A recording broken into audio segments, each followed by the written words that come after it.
Hey, what's going on, guys? It's me, Jay, back with another video. Now we're talking about the first historic meeting between New York Mayor-elect Zoran Mamdani and President Donald Trump.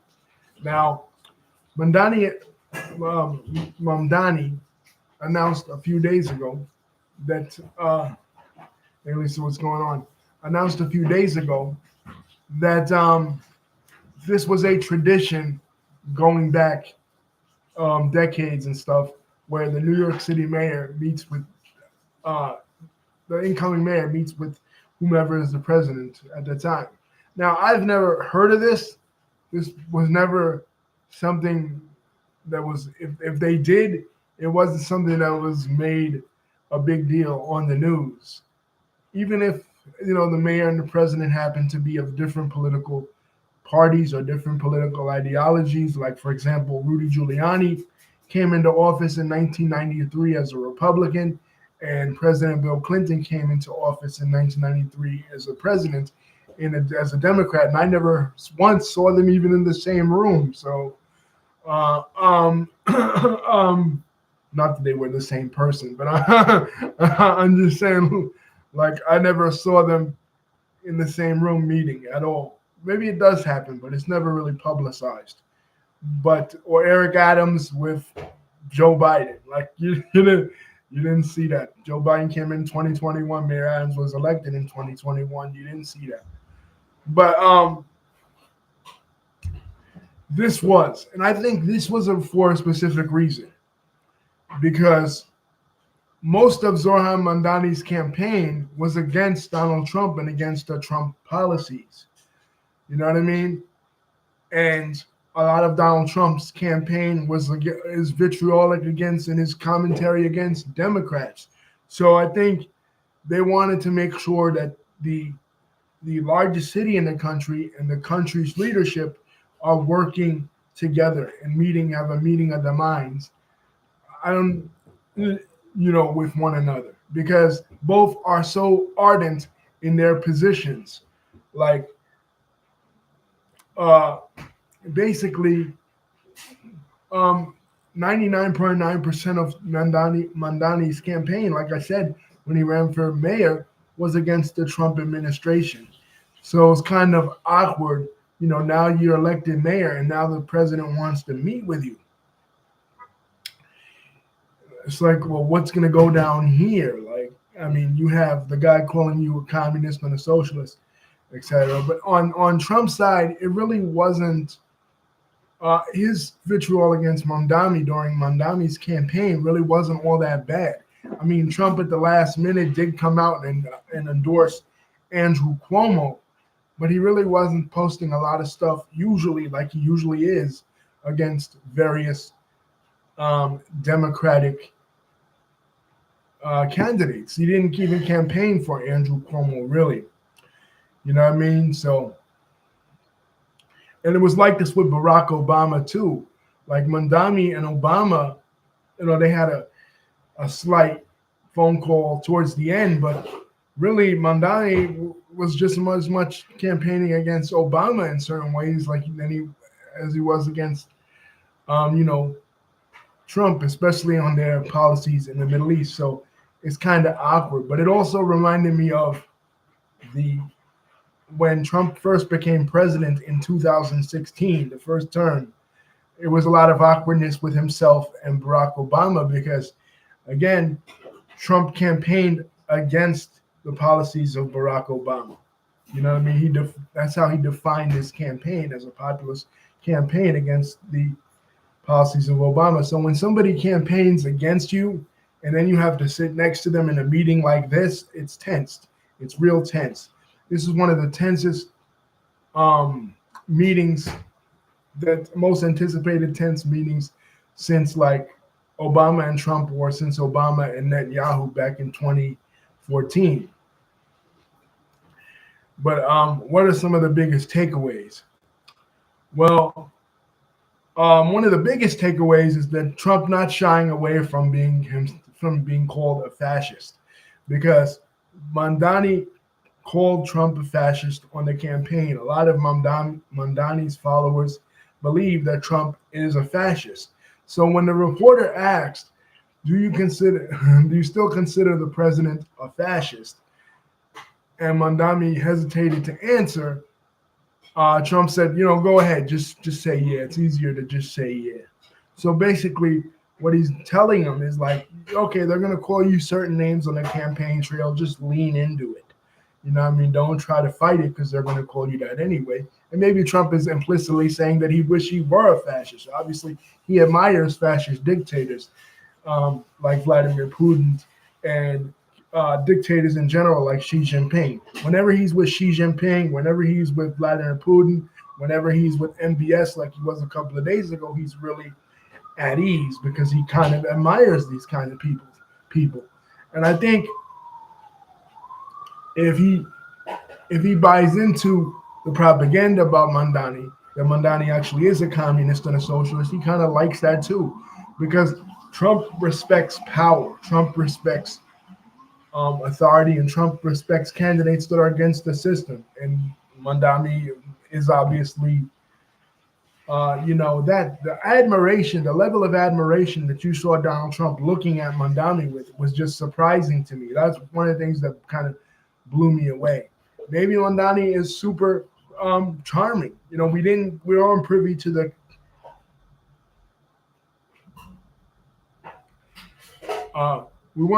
the conversation, the actual conversation between them. But from what we saw here in the post-meeting press conference, it was pretty cordial. They talked about affordability. Trump talked about how both he and Mamdani are going to try to influence Con Ed to lower their prices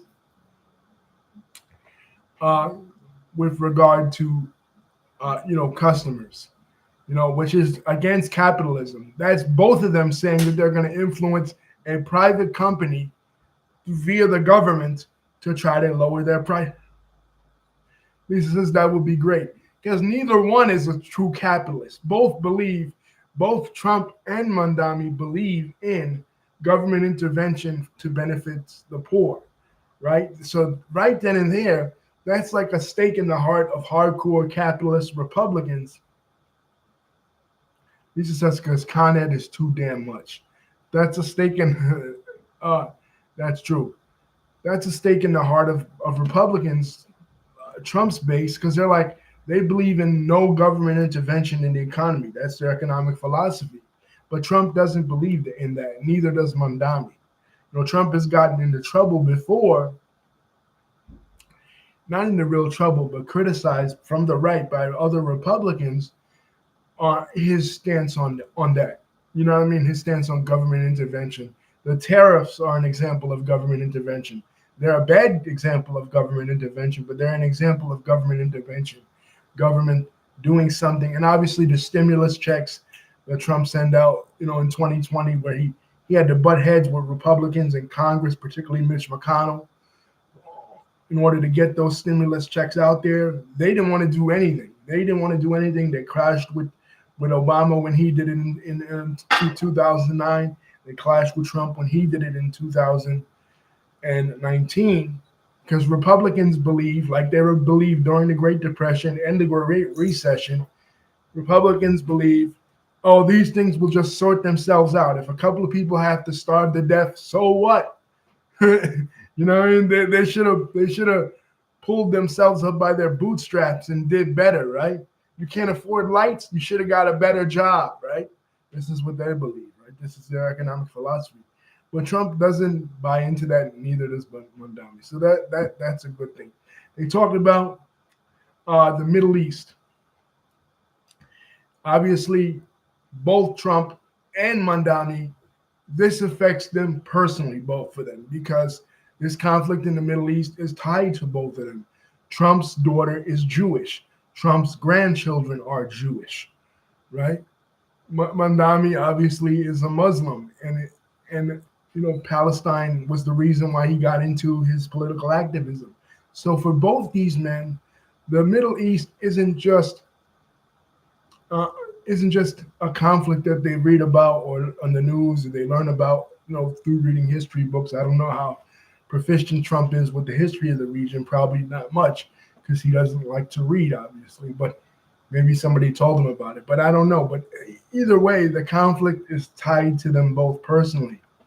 Also, Trump does a lot of businesses in the Middle East, and has close relationships, like all American presidents, with Saudi Arabia. And one of the things that Trump wanted to do back when he was in office his first term was getting Saudi Arabia. He accomplished the Abraham Accords, but getting Saudi Arabia to recognize Israel.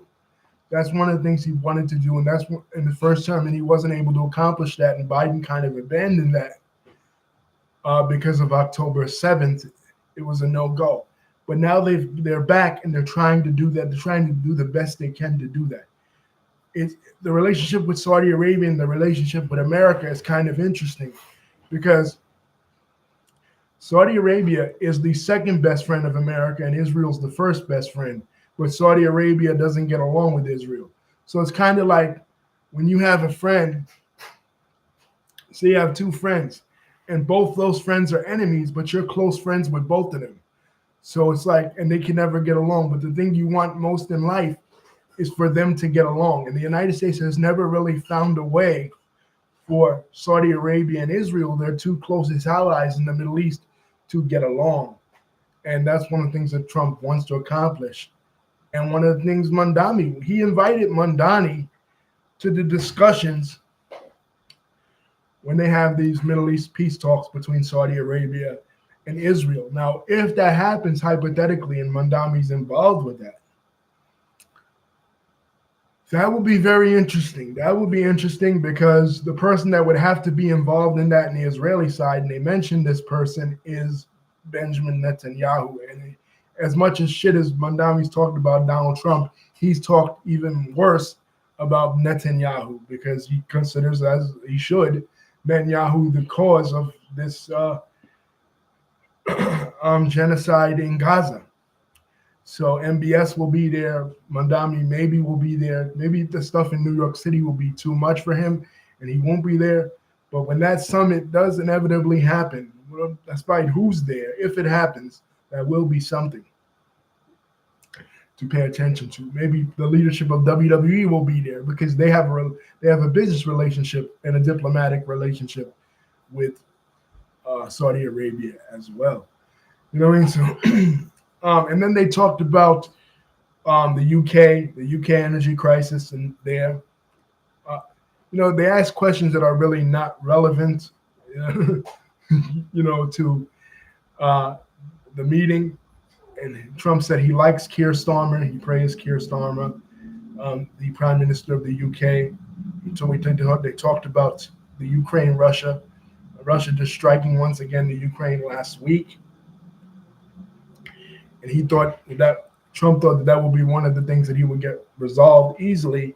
And he talked about his role in the Congo-Rwanda conflict, which he claimed he solved, but he didn't. But anyway. And then they talked, and Mamdani went back on his pledge to arrest Benjamin Netanyahu if Benjamin Netanyahu were to come to New York. Now, when Mamdani's followers said this, when he was saying this on the campaign, I knew this wasn't going to happen. First of all, you're the mayor of New York City. You have no jurisdiction to do that. Secondly, he has diplomatic immunity. He's the head of state of another country. You can't arrest him. You can't block him from coming to New York because when they have UN meetings, he has to be there to represent his nation. And the United Nations is in New York City. You can't do that. So I don't know if some of Mamdani's voters thought that it was possible that he could do that. You know what I mean? And just like the pledge that Trump made, they were very similar. And they talked about their similarities, in the way they campaigned. And they talked about how 1 in 10 of Mamdani voters were actual Trump voters in the 2024 election, which is something that I talked about with my friend Anna on a Facebook thread, where since the Great Recession, 2008, a lot of people have flipped back and forth. You have your Obama voters, the Obama-Trump voter is a phenomenon, and now you have the Trump-Mamdani voter. That's another phenomenon, where people have flipped back and forth of these different candidates, these different populist candidates, where they're looking for something different. They know they're tired of the same old shit. They don't want the conventional Democrats like the Andrew Cuomo's or the Hillarys. You know what I mean? And they don't want the conventional Republicans of the Bush, Cheney, DeSantis types. You know what I mean? They want something different. So sometimes that something different is a charismatic Republican, and sometimes that something different is a charismatic Democrat. But on both sides, they were saying stuff that was not possible because they're so alike. Like when Trump was saying he was going to arrest Hillary Clinton, lock her up, you knew that wasn't going to happen either, right? Just like Mamdani saying he's going to lock up Benjamin Netanyahu. You knew this stuff wasn't going to. These are empty campaign promises. And then they talked about the use of the word socialist, where there's a motion in Congress now to get socialism banned. And even the House Minority Leader, Hakeem Jeffries out of New York City, is pushing for that. Even though he endorsed Zohran Mamdani, he also believes that socialism should be banned. This is terrible. I hope this doesn't go through the House and the Congress, because no political idea should ever be banned in this country. You may disagree with it. Communism, socialism, fascism, these are extremist ideologies, but they never should be banned. Once you ban an idea, and Lisa and I talked about this yesterday in regards to books, once you ban an idea or you ban a book, you make that thing more popular. So if you want socialism to become more popular in the United States and more Mamdanis to pop up, then go ahead and do that, because that's what's going to happen. People are going to become, that philosophy is going to become more popular because you banned it. So if they think that's smart, go ahead. And obviously, when it comes to Hakeem Jeffries, aka AIPAC Shakur, when it comes to AIPAC Shakur, in Congress, he doesn't like Zohran Mamdani. He endorsed him over party unity, but he really doesn't fuck with him like that. How you know this is, and that there's conflict between him and Mamdani, is because when Mamdani was running, he came out in support of Shai Ozay. Shai Ozay is the guy that is challenging, is going to primary Hakeem Jeffries for Hakeem Jeffries' seat. Now Mamdani is pushing, relenting back and saying that he didn't endorse Shai Ozay, but in actuality, he did endorse him on the campaign trail. You know what I mean? So there is still problems between the progressive wing of the Democratic Party and the regular Democrats. There's still some issues there. That's another way that he's like Trump. Trump shook up the Republican Party. Trump split the Republican Party, the Republican coalition. Mamdani split the Democratic coalition. And there are Republicans who don't fuck with Trump like that, and there are Democrats who don't really fuck with with Mamdani like that. There's dissension in the ranks among both parties because of these guys. You know what I mean? And so they have a tremendous amount. And then one thing that Trump said that really shocked me, they asked him a question if he still lived in New York City, like once his presidency is over, and would he want to live in New York City under this current mayor? And he said, yeah. And one of the reasons I think that is the case is because of Trump's unorthodox political views. He has an unorthodox political journey. Trump, when he first became registered as a voter in 1969, he registered as a Republican. By 1987, he was a member of the Independent Party. And then in 1999, he joined the Reform Party, right? And that's in 2000 was when he ran his first presidential election as a member of the Reform Party. Now, we all know the Reform Party. It was a party that started off, I think the first candidate they ever ran was in 1992 with Pat Buchanan running him as primarying against George Bush. It really didn't have George H.W. Bush. It really didn't have a solid political philosophy. You know, the only success I remember them ever having was um, Jesse Ventura's election in Minnesota in 1998. And a lot of that was due to more the personality of Jesse Ventura, being a wrestler, being a celebrity, being in movies, The Predator with Arnold Schwarzenegger. You know what I mean? Like, it was due to his celebrity status that got him elected, and his connection to Minnesota. Really, it didn't have anything to do with their philosophy because they never really had one. All their philosophy was, and when Ross Perot ran in '92 also um, against Clinton and Bush, all their philosophy was they weren't Democrats and they weren't Republicans. You know what I mean? Going against both parties. But Trump dropped out of that, and then he became, and then for a while he was a Democrat, and then he became a Republican again. So he really doesn't have a strong political philosophy at all. Yeah, he doesn't have a really strong. He left the Reform Party because, number one, a third party candidate is never going to win for the presidency. Ross Perot came super close, but the only thing that a third party candidate will ever do in an election is split the election. You know what I mean? Sorry to tell you guys, but a libertarian is never going to be the president. A Green Party member is never going to be the president. It's never going to happen. The two political parties of Democrats and Republicans have too much power for that to ever happen. So if you have a third party candidate that's conservative, he's just going to mess it up for the Republican candidate. If you have a third party candidate that's liberal, he's just going to mess it up for the Democratic candidate. And we saw that in two examples in American history. In 1992 with Ross Perot, where he got blamed for costing George H.W. Bush his reelection, and with Ralph Nader, who got blamed for costing Al Gore the election against Bush's son in 2000.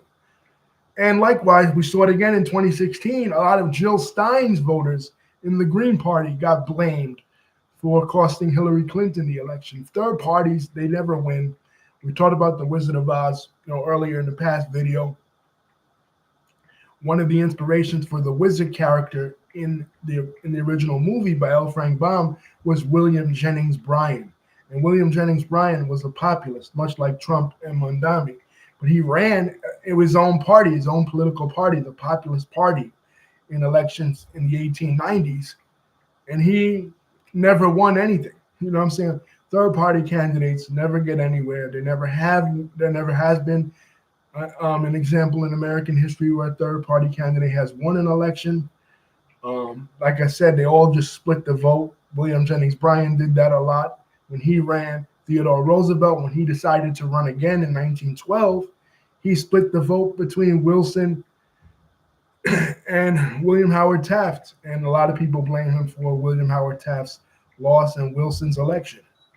And if Wilson had never gotten elected, we might have not been in World War I. So think of that.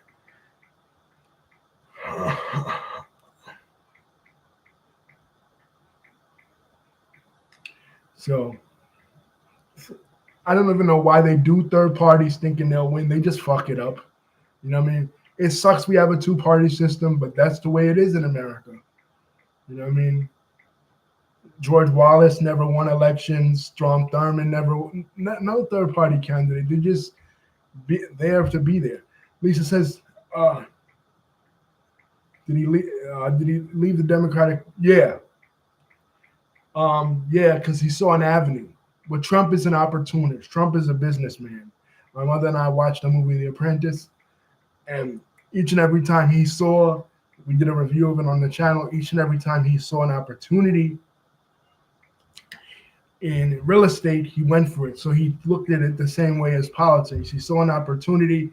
He saw there was a lot of anger against Barack Obama from the Democrats from the Republicans, rather. Think about it. Obama just didn't win one time. He won twice. And when you get reelected, that's an affirmation that it wasn't a fluke. It wasn't an upset. They couldn't blame the Great Recession. like they did, like historians a lot, like even me, we like to say, well, one of the reasons why Obama won in 2008 was because people were upset with the Bush administration because of the recession. But what about the second time? you know, I am like, the second time was the real win. What about the second time? So they were super upset. They didn't like Mitt Romney, you know, and even though Trump endorsed Mitt Romney at the last minute in 2012, Trump had already built up this reputation of being a birther because, again, he saw the opportunity of a lot of people, especially whites, being very upset that Barack Obama won the election. So he swooped right in there to be their champion. And he didn't run in 2012, but he endorsed Romney, but it wasn't enough. And he kept building up this base. Now, many people say he didn't like Obama because he was racist. Now, that's a possibility. That's what his lawyer, Michael Cohen, says. Michael Cohen, his ex-lawyer, right, that wrote the book on him, says that every time he would see Obama on the TV, he would get super upset. So maybe that's the reason. We all know that the White House press correspondence dinner where Obama made fun of him, he took that personally. Omarosa was sitting next to him and saw his reaction. He took that personally, and that inspired him to run. That was the same night Osama bin Laden was caught in 2011. So what a night it was for Barack Obama. He killed one monster and created another on the same night. So yeah, I do think that, Lisa. I think that he saw an opportunity and he went for it. I don't think he's a real Republican. I don't think he's a real Democrat. He doesn't really have. Donald Trump is loyal to one thing and one thing only, and that's his brand, his name, Donald Trump. He doesn't have political philosophies. He's not. He's not an FDR. You know what I mean? FDR came into office as a Democrat in 1933 to change the way government was done. He's not a Reagan. Reagan came in 1980 to change the way government was done from the FDR era to push conservative views and conservative politics. Trump didn't do that. You know what I mean? Trump came into office in 2016 to push Donald Trump. To push his own brand. He didn't come to push liberalism. He didn't come to push conservatism. He came to push Trumpism, which is a combination, which has become, based on his governance, its own political philosophy, which incorporates a lot of Democratic rhetoric and policy and a lot of Republican rhetoric and policy as well. It's kind of a middle way philosophy. Trumpism mixed with a lot of nationalism without the racism. Like Trump will talk about America first, right, or MAGA, but he won't make allusions to race. He won't exclude black people, even though some of his followers do exclude blacks, from that conversation. Some of the more hardcore ones, like Nick Fuentes, and then they see it as a call to racial violence and stuff. You know what I mean? But Trump really doesn't, and that's where they part ways with Trump when it comes to that. And this idea that another thing is foreign policy, the idea that he can conduct foreign policy in the same way like he conducts business deals.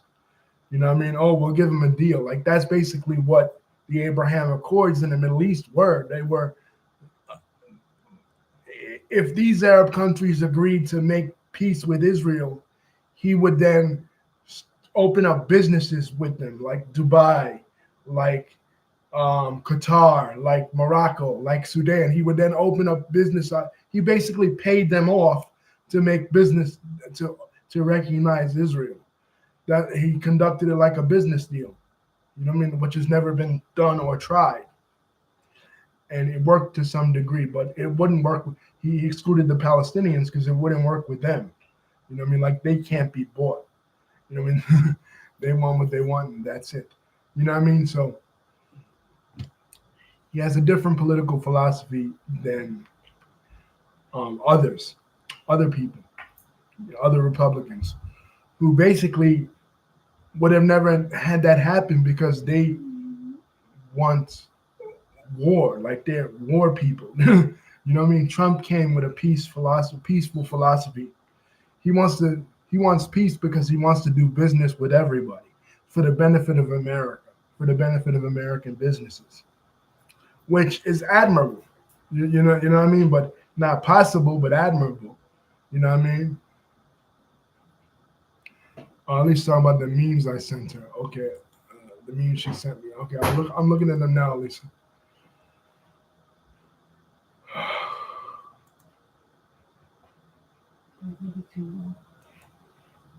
Oh, okay, I'll begin.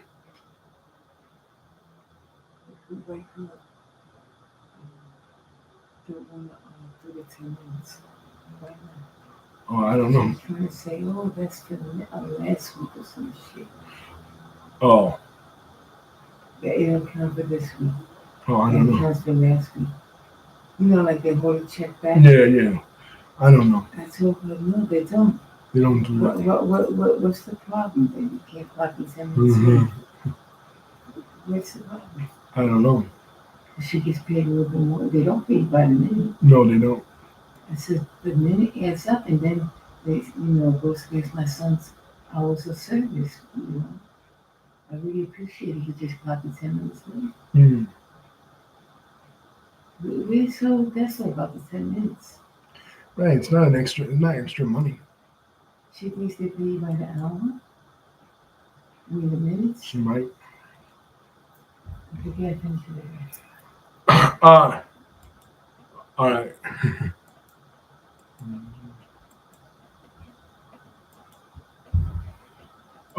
It says here that Mamdani got Trump to pose in front of the portrait of FDR, one of our most democratic socialist presidents ever. And I can't stop laughing. Yeah, that's very interesting that he got him to pose in front of FDR's photo, because FDR basically is at that time in the 30s and is now the devil to most hardcore Republicans, because I mean, this is a guy who gave us Social Security. This is a guy who gave us Medicare, Medicaid, um, protecting workers' rights, all this kind of government programs that Republicans, since the time he put them in office till now, they've been trying to cut. This was the whole thing of the government shutdown. This was Roosevelt's legacy, to Franklin Roosevelt's legacy. And basically, his presidency was so successful because of how he lifted us out of the Great Depression. He's been the standard bearer for most Democratic presidents. Just as Ronald Reagan is the devil to most Democrats, because he undid a lot of what FDR did, and his presidency, is what most Republicans looked up to. They're like the two modern presidents that most presidents try to model their presidency after. Democrats for FDR and Republicans for Reagan.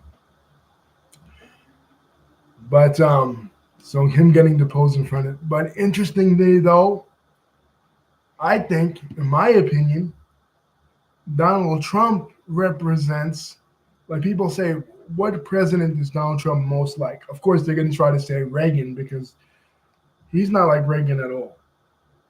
Like a lot of Democrats say, oh, Donald and Ronald, you know what I mean? Like the two biggest Republican presidents. But no, I don't think he's like that. I wouldn't compare.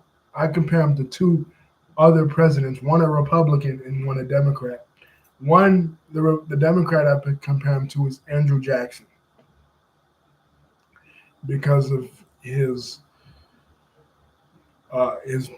came in with a populist message, the ordinary people, reaching out to the ordinary man and woman, the forgotten man, just as Andrew Jackson did.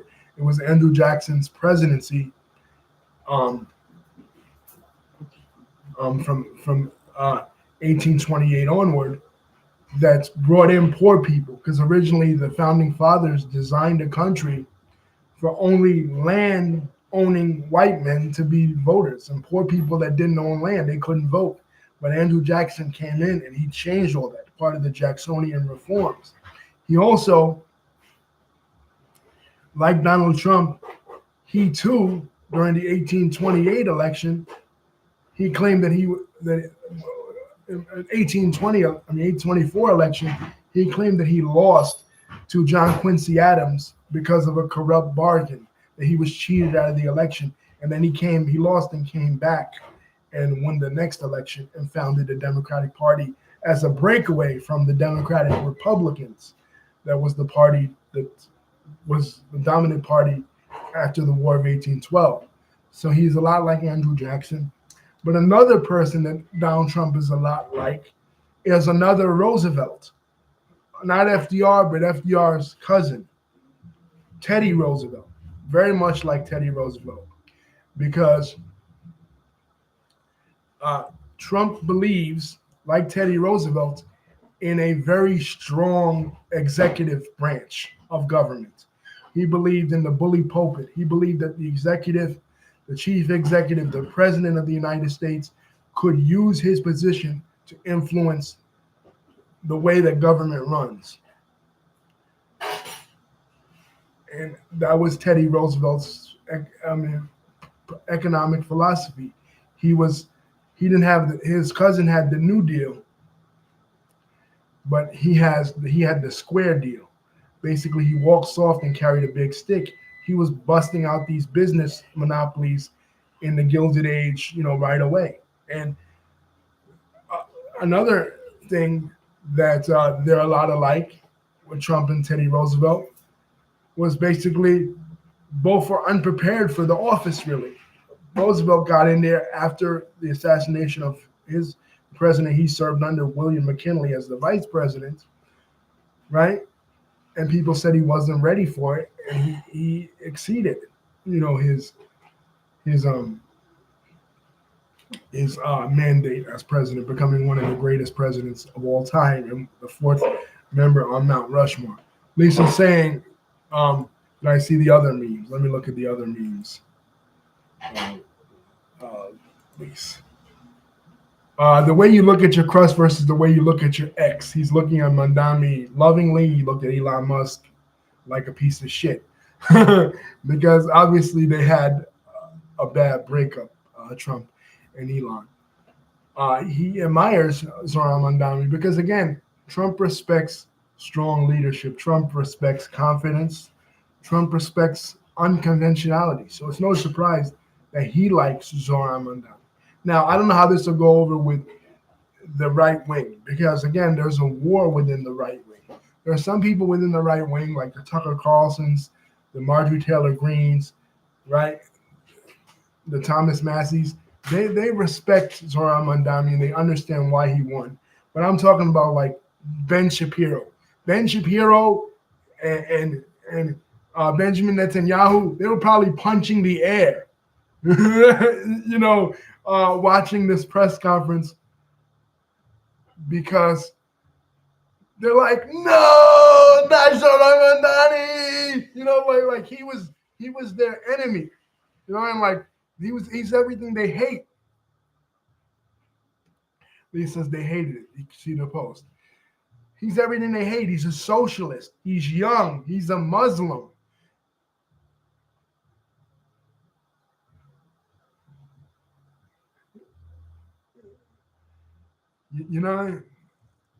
So this upset a lot of people, on both sides. Because Lisa's saying she saw the post from the Democrats, Republicans with Trump, but I saw some of the posts from the Democrats with saying that, oh, look, Mamdani's weak.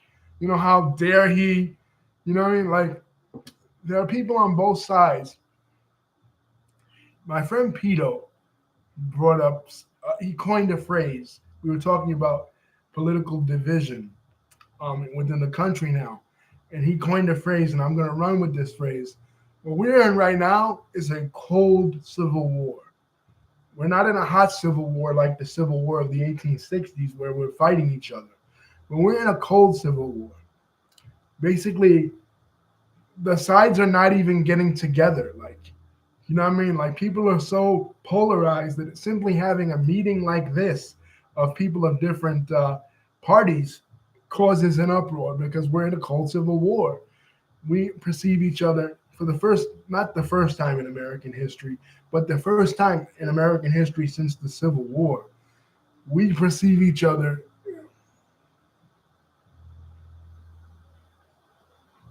Yeah, some of them are saying that. At least they're saying there's another side to it where Dems are saying that Mandami outsmarted Trump, which he did, basically playing chess with him.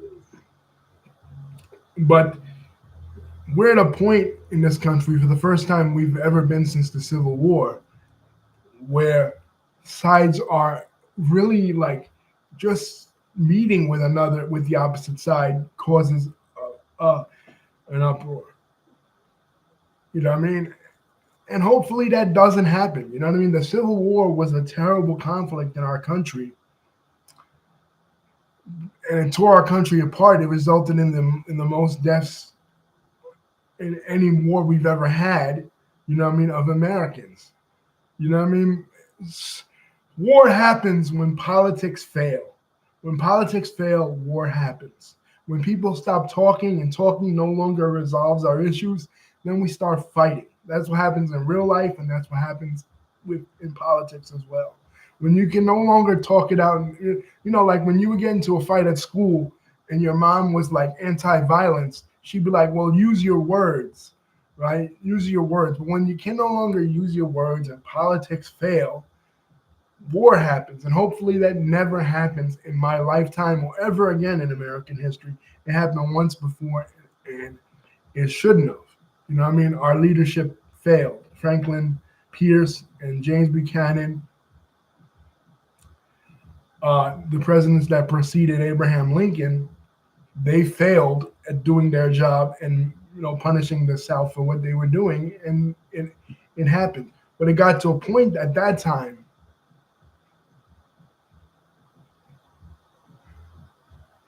This says we can't do well. They had family then too. That's why the war was called brother against brother. Uh, you know, but leading up to the American Civil War, right? You had an incident where a senator got beaten up by another senator with his cane. You know what I mean? And that's how you knew it was getting to a boiling point. You know what I mean? It was getting to, and it almost got to that again in the 20th century with the civil rights movement and the Black Panthers and things of that nature. It could have gotten out of hand there, but you had people like Bobby Kennedy, people like uh, Lyndon Johnson that kept it from going on all-out war. Now we're in another situation now that's kind of like that, and hopefully there can be more meetings with people on the left and the right that will prevent that from happening. Like, I never want to see another civil war. People joke about it. Historians love it because, of course, historians love it because that's more history being made and that's interesting history being made. Another war, but they talk about it after it happened hundreds of years later. They weren't living it. You know what I mean? Like, one of the things that affected L. Frank Baum, going back to our first video, was that he saw Civil War veterans and he saw them coming home with one limb or no limbs and stuff. And it really affected him. We never want to see that. Historians love war because they don't have to be in one. You know what I mean? They could armchair quarterback the whole shit and they love to talk about it. But it's not fun. It's not fun to be in a war. War is not fun. We don't want to see war. We don't want to see conflict. We want to see resolutions like this. We want to see Trump and Mamdani and Democrats and Republicans get together. We don't want to fight each other. You know what I'm saying? The problem with the Civil War is that it got to a point where there was no other way. You know what I mean? Like the South was never going to relinquish their slaves peacefully. So when it gets to a point where there's no other way, then war happens. I mean, that should always be our last resort. We shouldn't love war. War is terrible. War destroys both the people that are fighting it and the people that are fighting against it on both sides.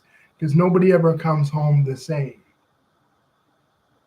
You can come home walking, you can come home talking, you can come home with all your limbs, but you messed up psychologically. You know, wives lose their husbands, kids lose their fathers, and now women go to war, people lose their mothers. War is not fun. Despite what some of the Republicans that like war and they get a hard on for it and they get horny about another war with Iran or another war with Russia or China turns them on. You know, like Dick Cheney, they're sick motherfuckers. They're sick in their mind because war is not fun. Ben Shapiro's another one. Every time there's talk about a war, we need to strike. We need to. Has he ever fought in a war? No. Like you just sit back and you talk about it. It's easy for you to say. You know, and like they get excited about war, and war is fun to study, but it's not fun to be in. And when you're not in the military, of course, it's easy for you to sit back and say, "Oh, we should have a war with this one. We should have a war with that one," because you're not the one serving. Remember that song by Clearwater Revival, "Fortunate Son." In the song, he says, "I'm not a senator's son. I'm not one of the fortunate ones." Because when you politically connected, you don't have to go to war. But if you're a poor person, a poor Hispanic person, or white or black or poor American in general, back then in the 60s, they would draft you. And what? You'd be out there fighting in a country you never even known, that people that never did anything to you to achieve a political end at that time was containment of communism in Southeast Asia. So we don't want war. You know what I'm saying? Like we want people in America to work things out. We want countries outside of America to work things out. You have to be a complete asshole and a complete sicko to get enjoyment out of seeing people killing each other and seeing countries and families being torn apart. You have to be an evil person. That's why No One Mourns the Wicked, that song in Wicked, it reminded me of Dick Cheney because he just died and nobody really warned him because why, he was a fucking asshole when it came to him advocating war every single time. You know what I'm saying? War was his enjoyment. You know what I mean? Like here we need a war, there we need a war. You know what I mean? Like no, you know what I mean? Like no, we don't want war. We want peace. That's what we want. And thankfully, Zoran Mandani and Donald Trump, were peaceful in this. Let's go through another meme that Lisa sent.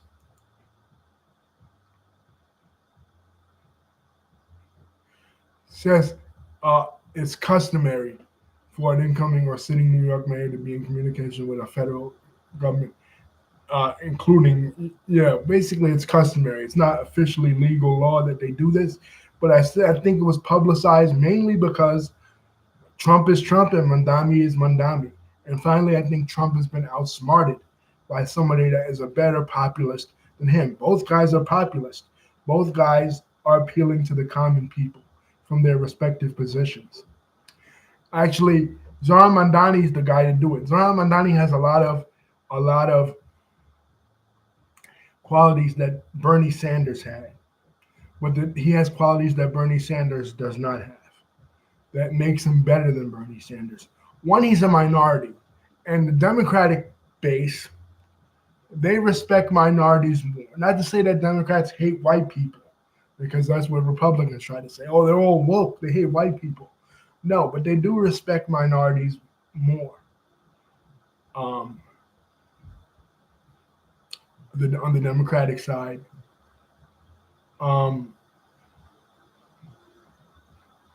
especially non-black minorities like Mandami's Indian. Black minorities, I think there's still some racism when it comes to a lot of the liberal white folks. Because if you go to neighborhoods like Williamsburg or neighborhoods like Park Slope that are heavily Democratic, there's not a lot of black people living in those areas, right? There might be people of color, you know what I mean? Middle Easterners, maybe Hispanics, Asians most likely, but there are not a lot of black people living there. They're pretty much all white. So I think when it comes to these non-black minorities, like Mamdani or whatever, he's fit for that. You know what I mean? He's younger, he's more articulate. Bernie Sanders is older, And Bernie Sanders is a white guy, and Bernie Sanders has been in the government for years. You know what I mean? So that makes him unpopular with the Democratic base.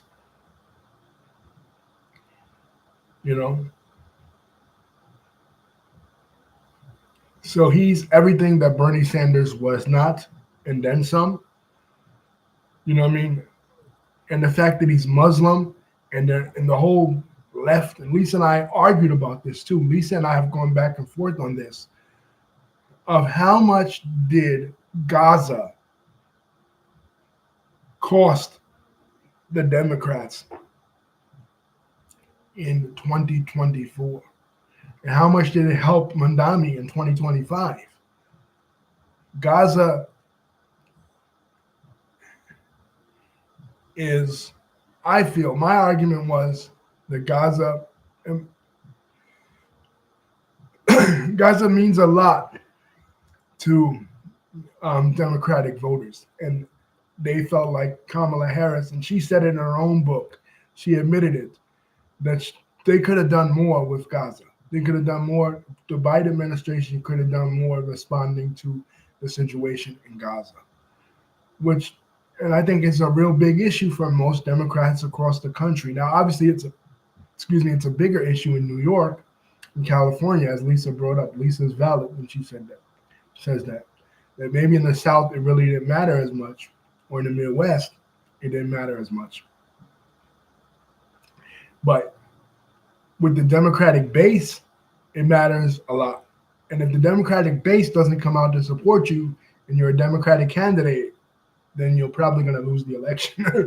You know what I mean? And it matters a lot. And that was Mamdani's principal issue, Gaza. So the fact he's a Muslim, that makes it even better. You know what I mean? Because Gaza's the main topic.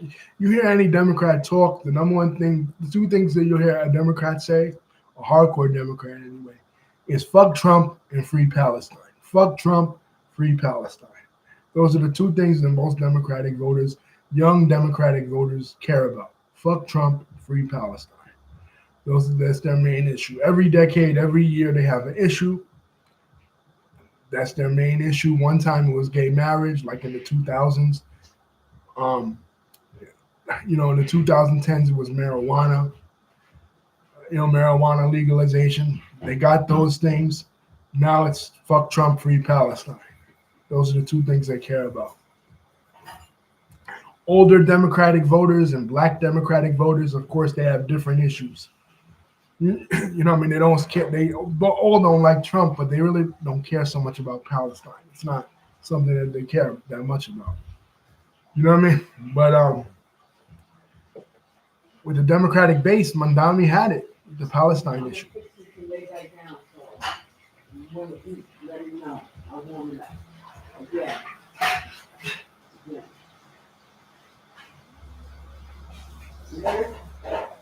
I'm coming down.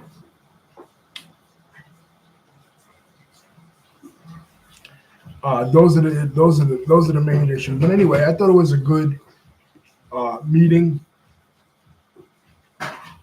and thank you, Lisa, for contributing. Thank you guys for watching, and hopefully we have more meetings like this, and we can work things out. We don't have to go through another government shutdown.